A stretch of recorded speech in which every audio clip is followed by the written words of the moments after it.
요즘 우리가 살아가는 시대를 한마디로 표현한다면 많은 사람들은 불안의 시대라 할 것입니다.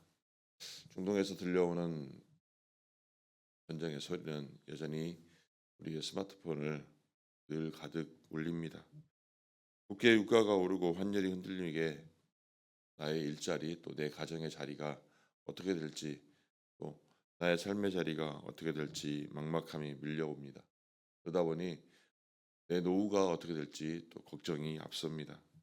혹시 어젯밤에 잠들기 전에 마지막으로 나의 마음속에 확인한 것이 뉴스였습니까? 아니면 성경이었습니까? 마지막으로 중얼거린 것이 걱정의 독백이었습니까? 아니면 기도의 소리였습니까? 우리는 오늘부터 고난주간 특별 새벽 기도회를 시작합니다. 고난주간은 예수님께서 이 땅에서 마지막 한 주간 걸어가신 발자취를 우리가 함께 따라가는 시간입니다. 그 첫걸음이 바로 예수님께서 성전으로 향하시던 그 걸음과 함께 시작이 됩니다. 마가복음 11장을 펼치면 예수님께서 종려주일에 예루살렘에 입성하신 장면이 나옵니다. 그리고 군중들은 종려나무 가지를 흔들며 호산나 호산나 다윗의 자손이여라고 외쳤습니다. 세상의 눈으로 보면 이것은 정치적인 혁명의 서막이라 볼 수 있었습니다. 로마 제국의 압제에 신음하던 유대 백성들은 이 예수님의 등장으로 인해 로마에 대한 압제가 해방될 것이라 기대했던 것입니다. 그러나 예수님께서 이 땅에 예루살렘에 입성하셔서 가장 먼저 하신 일이 무엇입니까? 군중을 모아서 혁명을 선포한 것이 아니었습니다. 로마 총독을 찾아가서 협상을 시작했던 것도 아닙니다. 성경을 보면 마가복음 11장 11절 말씀에 보면 예수께서 예루살렘에 이르러 성전에 들어가사 모든 것을 둘러보시고라고 기록되어 있습니다.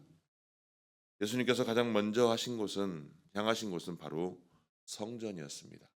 성전은 바로 기도하는 집입니다. 그리고 이튿날 아침 예수님은 다시 성전으로 가셔서 장사하는 자들의 상을 엎으시고 선포하셨습니다. 내 집은 만민이 기도하는 집이라 일컬음을 받으리라 기록된 것이 아니냐. 너희는 강도의 소굴을 만들었도다.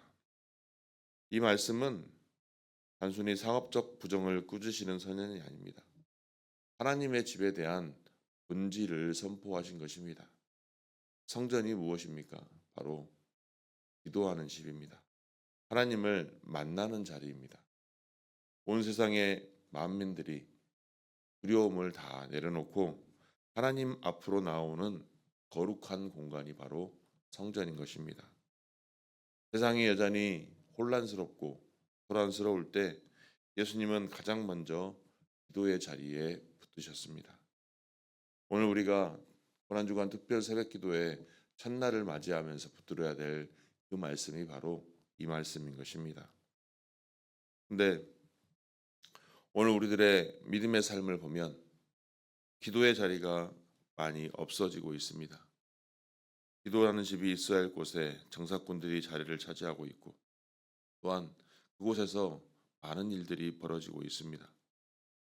성전에서 하는 일 자체가 반드시 악한 일만 아닐 수는 있습니다.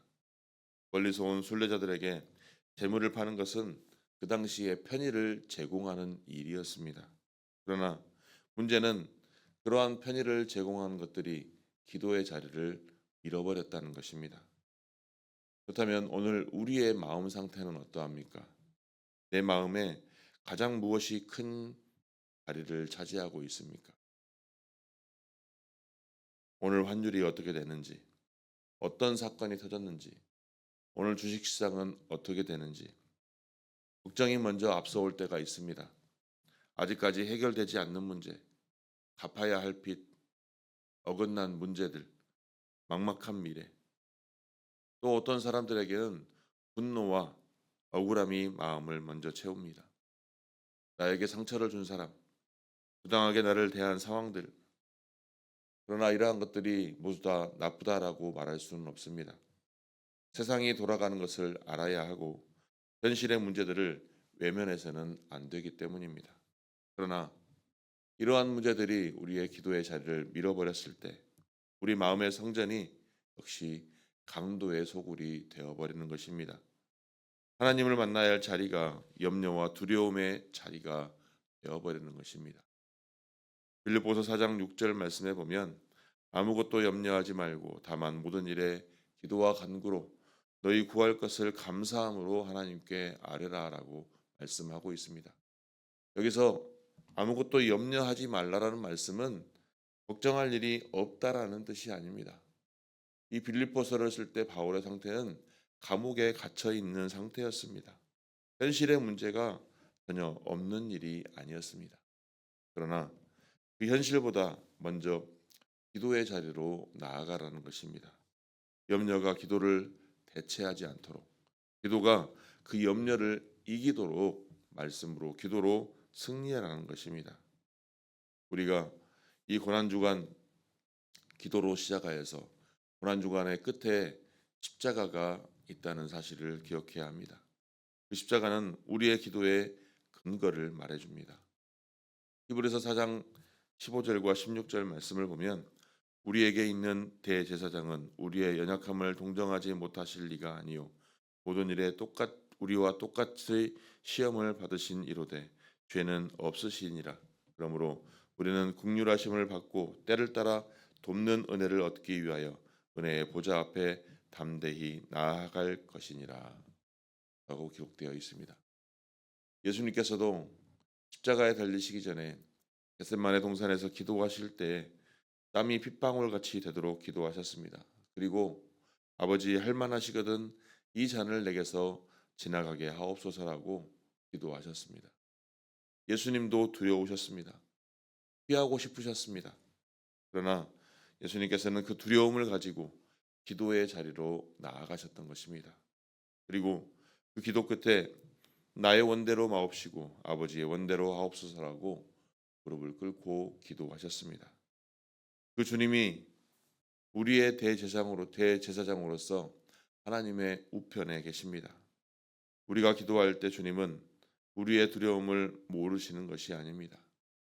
여전히 불안과 혼란 속에 있는 이 시대 가운데 관계의 상처가 있는 상황 가운데 모든 것이 막막한 이 상황 가운데 주님께서도 모든 것을 몸으로 겪으셨다는 것입니다. 그러므로 우리는 그 주님의 발걸음에 따라 우리 또한 담대히 은혜의 보좌로 나아갈 수 있는 것입니다. 사랑하는 성도 여러분, 오늘부터 시작된 고난주간 특별 새벽기도의 자리에서 그 첫걸음이 바로 기도의 자리로 나아가는 것입니다. 세상의 소란이 클수록 우리는 우리의 기도의 자리를 더욱 단단히 붙들어야 합니다. 뉴스를 보기 전에 기도하시기 바랍니다.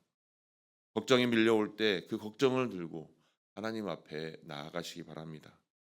불안이 마음을 가득 채울 때 그 불안을 솔직하게 고백하며 기도하시기 바랍니다. 그것이 바로 하나님의 방식이며 주님께서 따르셨던 방식입니다. 고난주간 새벽마다 이 자리에 나오셔서 두려움을 내려놓고 염려를 내려놓고 흔들리는 세상보다 흔들리지 않는 하나님을 더욱 붙들며 기도할 수 있는 저와 여러분이 되기를 소망합니다. 그것이 바로 고난주간을 제대로 보내는 방법이며 부활의 아침을 제대로 맞이하는 준비하는 방법입니다. 기도하는 집, 기도하는 성도, 기도하는 교회가 이 고난주간을 통해 새롭게 세워지기를 주님의 이름으로 축원합니다.